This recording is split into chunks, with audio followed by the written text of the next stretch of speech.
Good afternoon and welcome to the Lunchtime Series with me, Britz, leading the charge with insights, information, and ultimately effective results. Joining me today is marketing and leadership segment, marketing and communications expert and co-host Craig Pagely.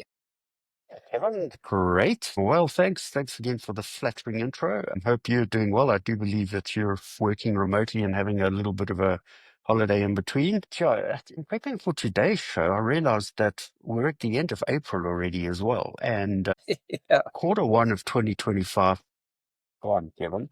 So bring on winter at this end of the world. Yes, no, you can definitely see the seasons are changing, and it's also strange that just the other day we were in the beginning of the year and now we're here, and it seems like I suppose we say it every show, but it does really seem like there's that time's just construct in our heads right now. It's not real.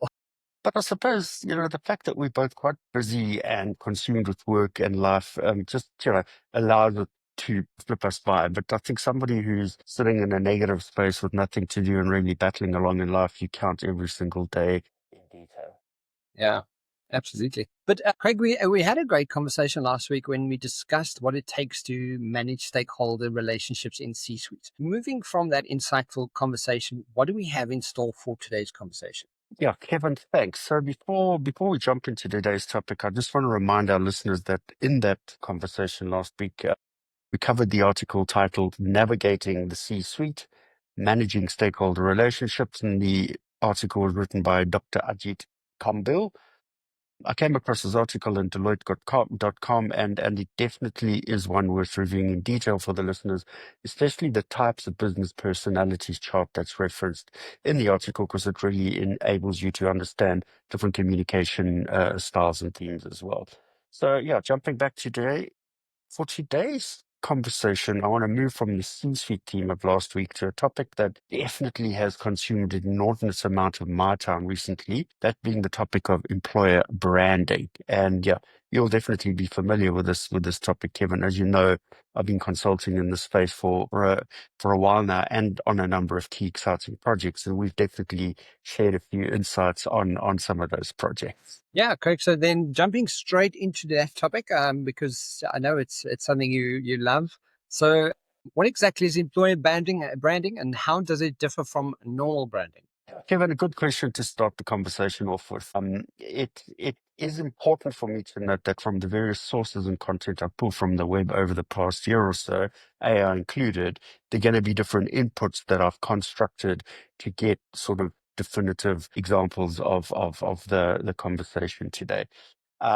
So importantly, branding and employer branding relates to who the brand is targeting and what it's trying to communicate. So critical is that there is a difference. And just to reinstate that again, it's about who the brand is targeting and what it's trying to communicate. Irrespective in terms of employer branding or corporate branding, both have the same intent, but the audiences are fundamentally different. So I want to take a look at a few points that define those differences in much more detail, Kevin, and starting with corporate branding or product branding, as we know, and we learn the following, that the audience consists of customers, clients, and investors. And the purpose of corporate branding is to shape how the public actually perceives a company or its products and services. The focus of branding in this instance is around messaging, visuals, tone that communicates value, trust, and differentiation in the market. And there's some interesting words here which actually apply to both. And the two examples cited in the investigations that I came across reference Coca-Cola and Apple brands. And the reference for Coke is the Coca-Cola brand evokes happiness and refreshment, and you see that coming through in all the ad campaign lines. And the Apple brand emphasizes innovation and sleek design, and you see that coming through not just in the advertising, but most definitely in the product design and usability as well, Kevin. So moving from that into employer branding, we note that the audience in this instance consists of current employees, potential hires, and talent influencers. So moving quite strongly away from customers, clients, and investors to current employees, potential hires, and talent influencers. And the purpose of this particular paradigm of branding is to shape how people perceive a company as a place to work. The focus of employer branding is around showcasing company culture, values, and career opportunities that the employee experience to attract the right talent. Example cited in the investigations here references Google, and it was quite nice to see Google come up here because in all the research that I've done, Google definitely ranks in the top 10 leading global talent brands. And here they highlight the innovation, the perks, and the mission-driven work to appeal to top talent for Google, Kevin. So in summary, branding sells products and services. Employer branding sells the experience of working for a company. Quite clearly delineated. What's interesting is that just recently I've been having discussions around people looking at why people want to work for brands. And this employee branding position is so important to look at what the top talent is, because people are, and I think I don't know if it's my imagination, but the more I speak to executives and the more I speak to top level specialists, one of the very obvious key driven conversations is, well, I want to work for a brand that works for me. There's they really want to work environments that buys into what the company's selling, right? And there's a whole bunch of touch points, and it's also generationally, it's changing generationally. And so it's quite interesting to see it in real terms. And, you chatting through it today, you're starting to meet those dots, because it is really an important part of what companies and large organizations need to take into consideration. Yeah, and Kevin, just to pick up on one statement you made there about, a brand that's working for me, it's a two-way conversation, and that's really about aligned purpose and values. So are your personal purpose and values aligned with the organization, and the organization deliver purpose and values that really draw you in? Craig, so can you explain the other areas of confusion for me which relates to the difference between employee engagement and employee experience? I'm grinning here because this definitely is one of the areas where the two terms are very much misunderstood and interchanged incorrectly at times as well, Kevin. So before jumping in again, the flow of the content that I'm going to be using to answer these questions in this instance comes from the likes of LinkedIn, McKinsey.com, and MIT Sloan. And yeah, very consistent kind of responses and themes coming from those three articles. So I've consolidated again to get some answers coming out of that. So going back to the difference between employee engagement and employee experience, you note the following. First, starting with the engagement level. So employee engagement is defined as that emotional and psychological commitment an employer has towards the organization and its goals. The focus of employee engagement is how motivated, how involved, and how connected employees feel. The effectiveness and impact of employee engagement is often tracked through the likes of surveys, the NPS scores, and these review sentiments like enthusiasm, effort, and loyalty. Employee engagement is outcome oriented, important to understand that, with high engagement often resulting in better performance, better retention, and much better innovation to the organization. And when those are in place, obviously, bottom line benefits as well. The example cited in the investigations notes that an engaged employee feels proud of their work and is definitely willing to go the extra mile, Karen. Yeah, and when you hear it like that and just define it, Craig, the important stand out there for me is the better performance, better retention, and innovation. And those are the things that employees really, really need to kind of hone in on, because when you do, it's going to be better. Absolutely, absolutely. Jumping to the employee experience or EX quadrant, here we note the definition as being the entire journey and set of interactions an employee has with an organization from the first investigation through to recruitment, through the life in that organization, and then exiting or offboarding, as many folk would say. And the focus of the employee experience is around the day-to-day reality of working at the company in question, including the likes of the technology that is utilized, the environment that you're working in, the processes you deal with, and then obviously leadership and culture and the alignment of purpose and values that we spoke about earlier, plugging into that cultural dimension.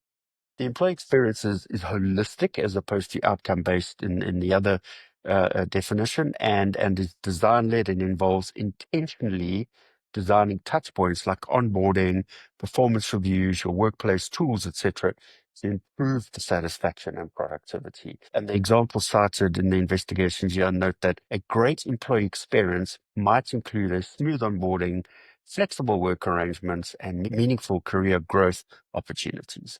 So in summary, Kevin, employee engagement is the outcome. Employee experience is the ecosystem that drives employee engagement. So, really nice, simple line that defines the two in unison there. Yeah, the employee experience is the ecosystem. I like that because the ecosystem will, will depict or sort of give you an indication of what that the employee engagement looks like in any case. And that's why it talks to the points of the likes of leadership, culture, etc. in that particular space. Okay, so what value does employee brand bring to corporate brand? Okay, yeah, this probably will talk to some of the points that you were referencing in the conversations you're having with some of your clients.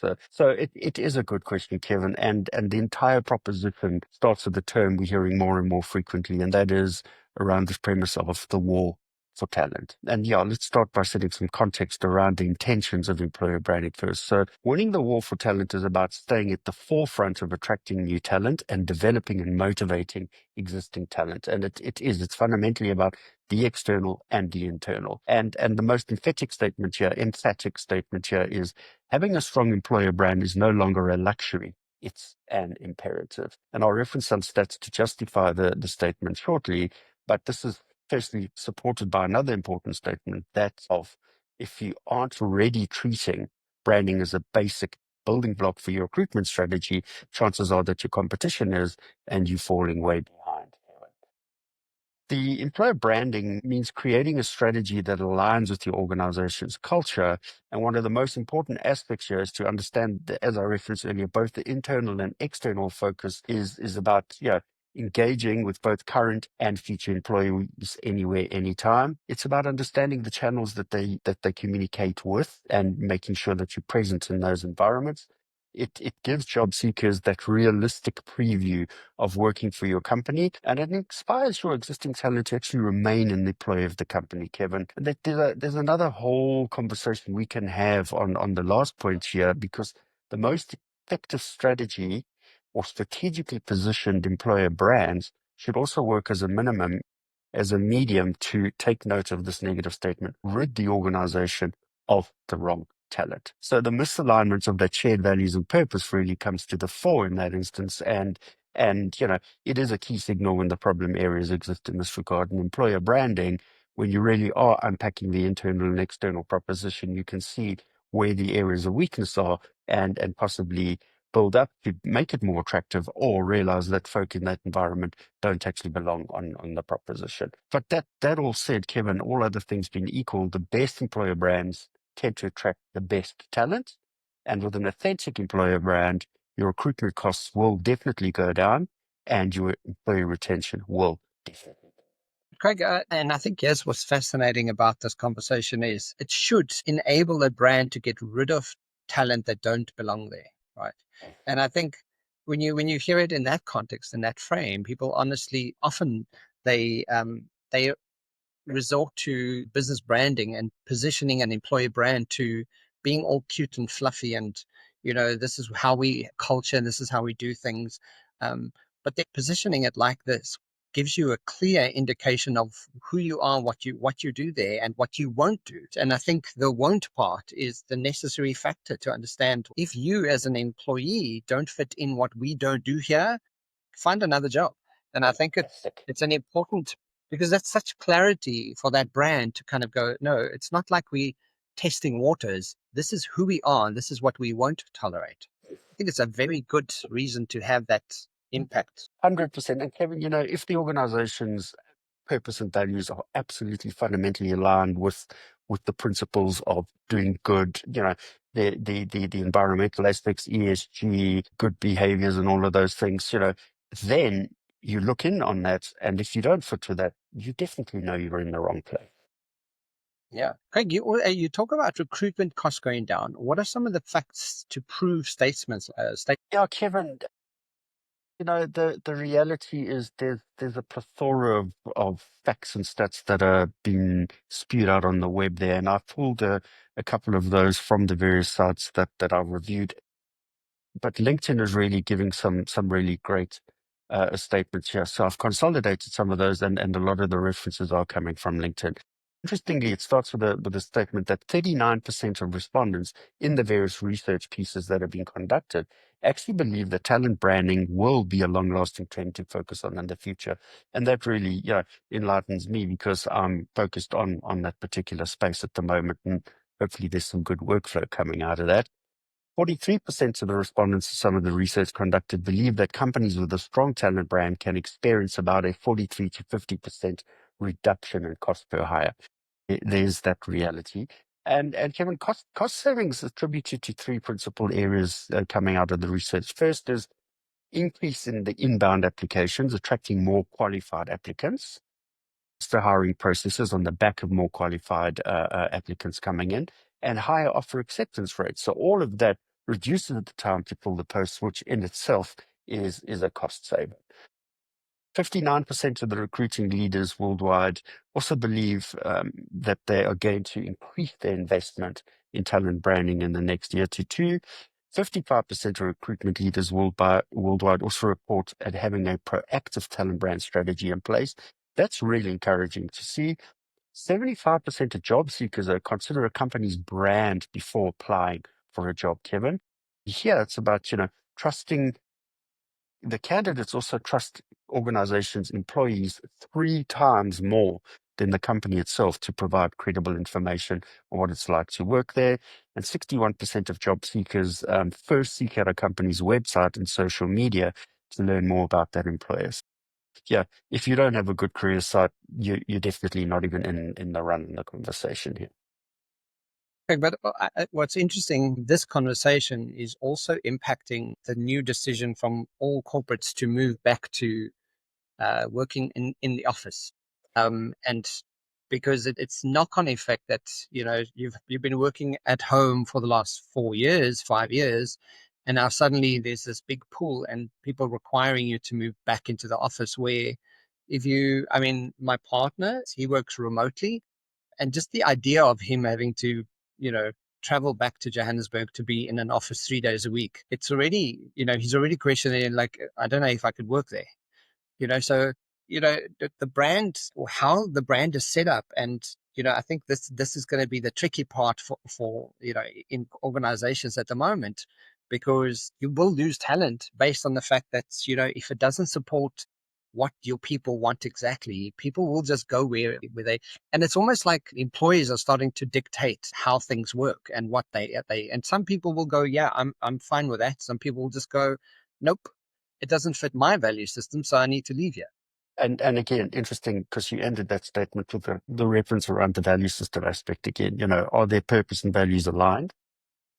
If so, then there will be an opportunity to find the medium. What's interesting for me in this regard, Kevin, and the whole conversation of return to work is just, it's current, it's still happening, and it's definitely gaining more attention at the moment, is that the millennials and Gen Zers are generally the ones who are not wanting to return full time. They want the hybrid work model. So I think what might end up happening for a period of time, and it may be a backlash thing with some employees, is that they may shift their focus outside of those 2 generations to fill positions with the boomers, because they inevitably could be ones who are prepared to come back full time. That in turn could impact on the culture of the organization, and that could have a negative effect on the innovation of the organization as well, because it's lost out on the forward-thinking future state of the younger generations. But that's just a throwaway comment from my side. Talking about the websites and social media that we ended the last point on, I had a quick reference on career pages. Vitally important. 91% of companies with an employer brand have effective career pages on their company websites. Absolutely essential. 61% of companies understand the direct benefit of having well-structured LinkedIn business profiles, especially if they include the likes of the LinkedIn Live page, which is a section within the LinkedIn company page that provides a glimpse into the company culture and experience at the respective organization. And it's a way for companies to actually showcase the work environment, to demonstrate their values, and, showcase the people behind the company, which in line with our conversation is ultimately to attract best fit talent. Take note, best fit talent. And finally, on the stats, Kevin, 47% of companies use social media platforms to promote the employee brand as well. Yeah, Craig, and just on that last line, there's so much disruption because of old Mr. US president. If you look at everything he's done, the changes, the quick pace changes, and the quick action that other countries, other brands are actively taking to kind of curb that. Even, if I think of the Chinese brands moving specifically in the automotive industry, how they like fluxing into into South Africa. The brands are just taking over, and it's almost like industry is changing, and we're going, yeah, we want better vehicles, but we want them at better pricing. So markets that, I'm just thinking as an example of a brand or brands doing it really well. And although these tariff wars are happening, people are kind of going, okay, so how do we benefit from that? How do we use it to our advantage, right? And people are doing that, and specifically on social media. Just picking up on tariff wars and totally at the start of this conversation, but interestingly that you mentioned the Chinese. Well, Chinese have just done one of the biggest oil deals with Canada. They've Yes. turned their back on America because that's not where favor of the month is. Yeah, and it's nice to see that. And it's what's interesting about it is that when change like that happens, the knock-on effect of other things changing are also really possible. So it's like, who knows what's going to happen. So I think even at a branding level, and what a brand is doing, it's that ability to be agile enough to change quick enough to support what they're doing, and it becomes a very involved conversation, but there's a macro system working and it's doing the same thing. And in this particular instance, if you remember the conversation we had with Graham Codrington, understanding market dynamics, understanding all the external influence drivers, and this is fundamentally, yeah, applicable to this particular. Yeah, absolutely. Craig, so I've had a lot of clients talk about the EVP recently. Can you unpack what it is and how it fits into employee branding? Yeah, absolutely, Kevin. If your clients have been talking to you about employer branding, definitely this would have come up in the conversation. So, firstly, a compelling employer brand is dependent on a believable EVP, and this EVP being the employee value proposition. And while these two terms are mutually inclusive, they in reality actually serve distinct purposes in a company's talent and acquisition strategy. And you remember the summary line I referenced earlier that went along the lines of branding sells the experience of employer branding sells the experience of working for the company. And this is the way you communicate and market your employee value proposition. So take note, employer branding sells the experience of working for the company, but it's also articulating and telling the story of the employee value proposition to the outside world, shaping your company's reputation and image as an employer. Employer branding involves creating an authentic yet compelling narrative that showcases the true experience of your work. But the employee value proposition, on the other hand, is that unique set of benefits, the likes of rewards, your experiences the company offers in exchange for your skills, capabilities, and contributions.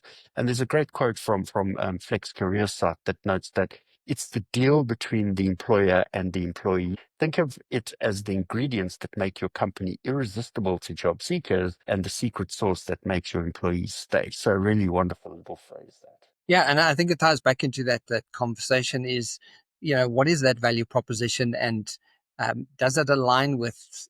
And I think that's part of, is this place right for me? And a value proposition will kind of go, okay, this is who it's speaking to and what it offers. If it's not aligned, it's a good, but if it's well aligned, it's good enough for to get rid of those who shouldn't be there.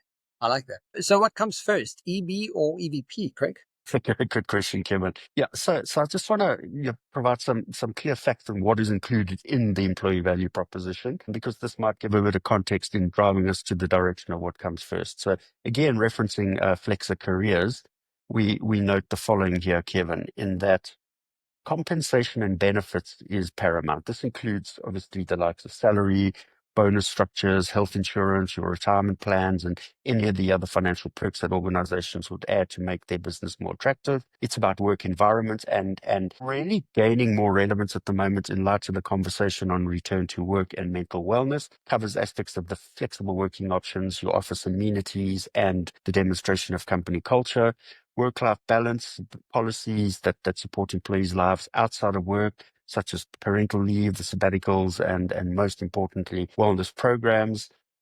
It's also about career development. What are the opportunities for learning, for training, for mentorship, and most importantly, for career advancement? It's about company values and culture. It's that overall work atmosphere. What is the company mission and values, and how do those actually guide the organization? Yeah, it's definitely about job security and stability, Kevin. It's yeah, what is the company's financial health and what are the long-term prospects of that particular organization. And finally, and probably one of the most important, it's about reward and recognition. And it's how do the companies actually acknowledge and appreciate employees' contributions. But it's also important to remember that your EVP should be unique to your company.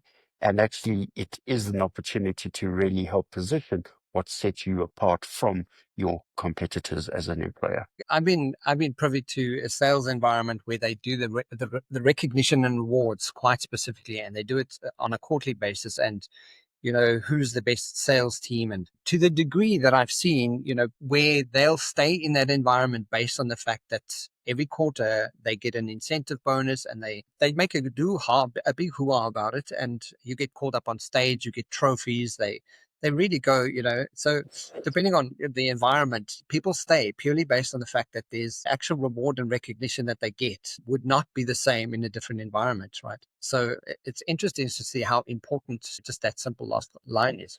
Absolutely.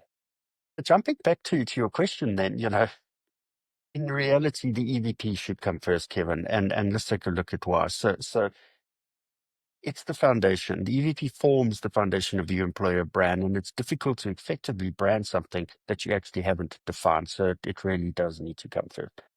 Just a tease. Starting with your EVP, you need to ensure that your employer brand is built on real experiences and benefits that you offer, leading to more authentic messaging. From a strategic point of view, developing your EVP first allows you to take a strategic approach to your employer brand, ensuring that all the communication actually aligns 100% with your core offerings. And measurability, having a clear EVP makes it easier to measure the success of your employer branding efforts. So it's worth remembering that while EVP fundamentally comes first, the development of both the EVP and the employer brand actually should be an ongoing iterative process that evolves as your company's and as the company's needs and employers' needs evolve and change, Kevin. And to end the section, a great way to understand the two concepts is to remember the following two points. If employee value proposition is substance, employee branding is style. If employee value proposition is what you offer, employer branding is how you shout about it. Two really great references and being able to understand the two concepts side by side. Yeah, I like the value proposition is substance and the employee branding is style. That's definitely something going to stay Yeah. stay with me. Yeah. So, closing from my side, I just want to quote a paragraph that I came across and it reads as follows, Kevin. It's not enough to tell the audience, both external and potential new talent, what you do and what you stand for. Employer brand story helps the audience understand why you exist and how to see themselves as part of it. It elaborates your employer brand's purpose with a relatable narrative. And that's it. Fantastic, Greg. Good insights, fantastic overview of what the employer brand is. And the quote for today is from Jeff Bezos, who said, "Your brand is what people say about you when you're not in the room. Your employer brand is what people say about working for you every single day." Yeah, very good. I'm like, yeah, that's pretty much what they say, how it works. Exactly. All righty, Craig, thank you so much. Thanks for the insights and for always being on this side of that conversation. Guys, please like and share and check into or tune into the Lunchtime Series every Wednesday and Thursday for myself and Craig. Have a fantastic week, Craig. Thank And you, I'll chat Kevin. to you Yeah, soon. enjoy the short week ahead again.